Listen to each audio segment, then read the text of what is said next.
Chérie, si toi et moi on mourait ce soir, penses-tu qu'on ira au paradis ou en enfer? Attends, tu parles de quoi là? Un homme qui trompe sa femme avec toutes les petites filles du quartier mérite-t-il de rentrer au paradis? Une femme qui empoisonne son mari peut-elle rentrer au paradis? Attends, hé, Sanda, attends. T'as mis pas dans la moto là? Sanda, Sanda.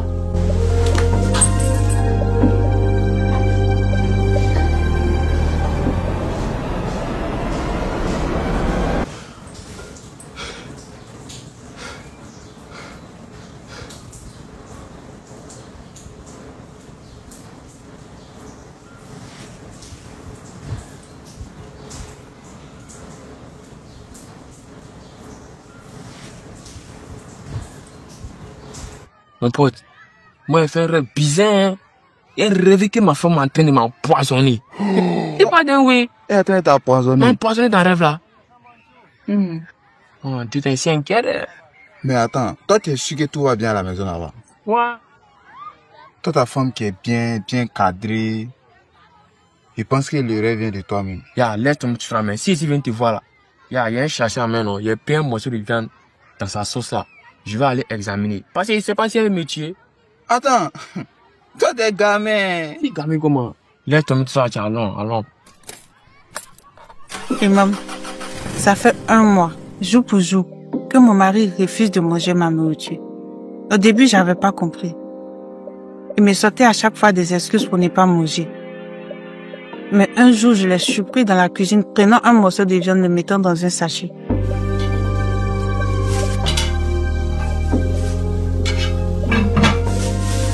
Ce jour-là, je suis immédiatement que mon mari ne me faisait pas confiance.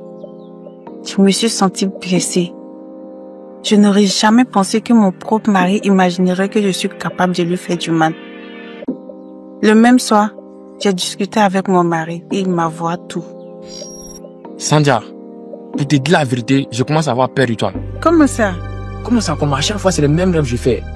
Aïe, donc à cause d'un rêve, tu te méfies de moi. À cause d'un rêve? Mais je rêve que tu m'empoisonnes. Sandia, on est en Afrique, hein. Ce genre de rêve, on s'amuse pas avec ça, hein. Attendez, j'ai l'impression que le problème de votre couple est ailleurs. Monsieur Badini, souvent les cauchemars sont le reflet d'une réalité dont on a peur. Et souvent quand on a peur de quelque chose, c'est qu'on se reproche quelque chose.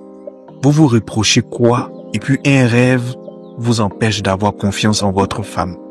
Imam, je ne me reproche pas des mensonges, s'il vous plaît. Pas devant moi.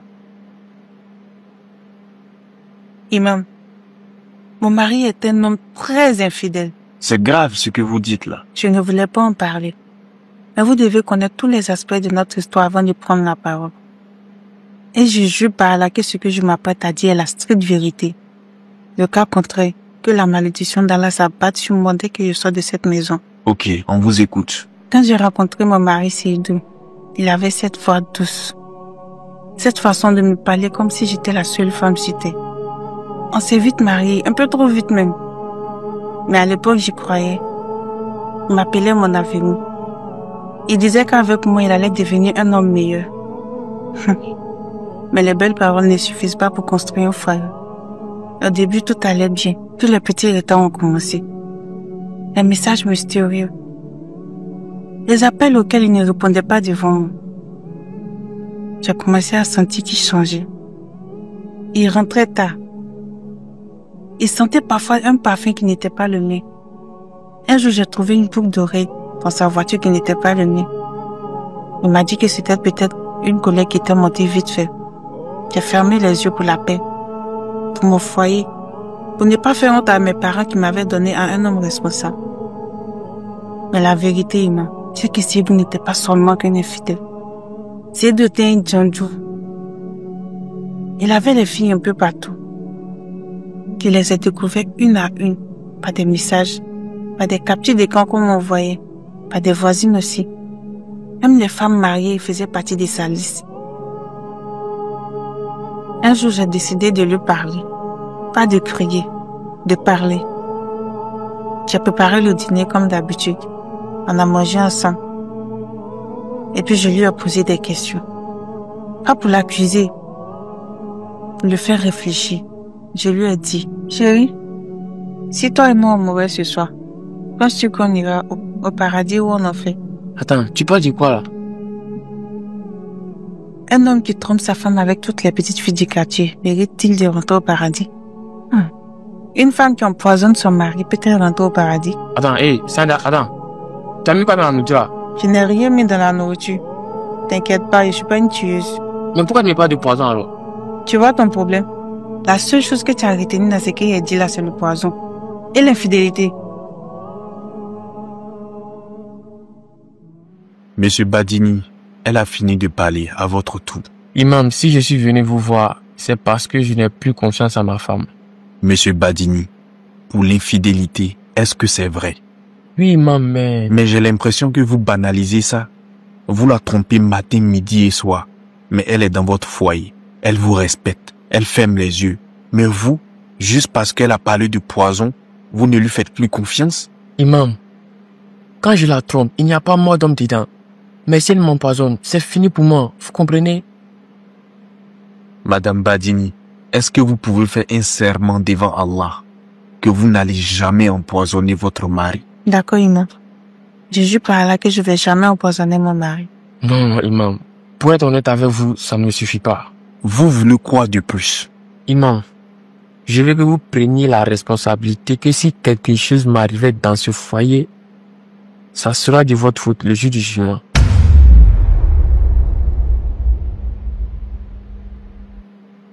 Je suis désolé, mais je ne peux pas prendre cette responsabilité. Donc, pour ma sécurité, je vais divorcer. Madame Badini, votre mari ne regrette pas ses infidélités. Peut-être parce que vous avez été trop tolérante à son égard. Aujourd'hui, il veut vous quitter parce que vous avez fait une erreur. Parce que vous avez prononcé un mot, empoisonnement. Ceci est la preuve que pour les êtres humains, seules nos erreurs nous définissent. Tu peux passer toute ta vie à faire du bien autour de toi. Mais le jour où tu feras un seul faux pas, un seul, ils jetteront à l'eau tout le bien que tu as fait pour eux. Ils vont t'insulter et te traiter de tous les noms. Voilà pourquoi il ne faut jamais faire quelque chose pour plaire à un être humain. Il faut toujours chercher à plaire à Dieu. Parce que Dieu est reconnaissant, contrairement aux êtres humains. D'accord, imam. Je comprends ce que vous voulez dire. Mais j'aimerais que vous me fassiez confiance. Prenez cette responsabilité. Monsieur Badini, donnez-moi 1 minute seul à seul avec votre femme. Ok, imam.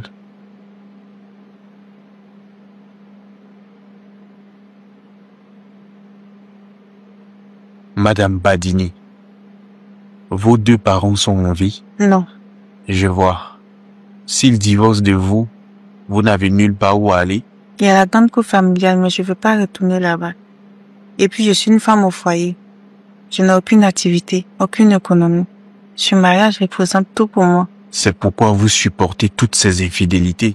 Oui, imam. D'accord, appelez-le.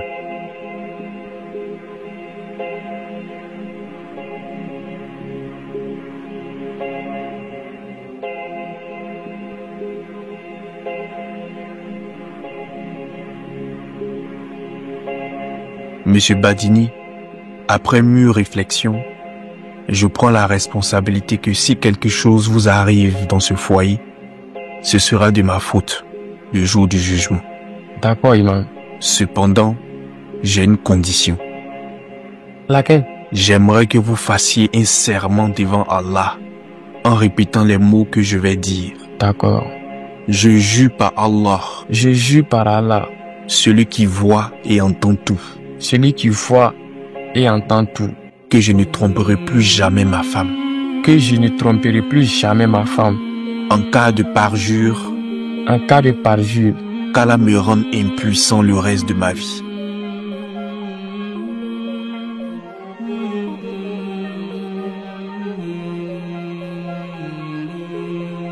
qu'Allah me rend impuissant le restant de ma vie.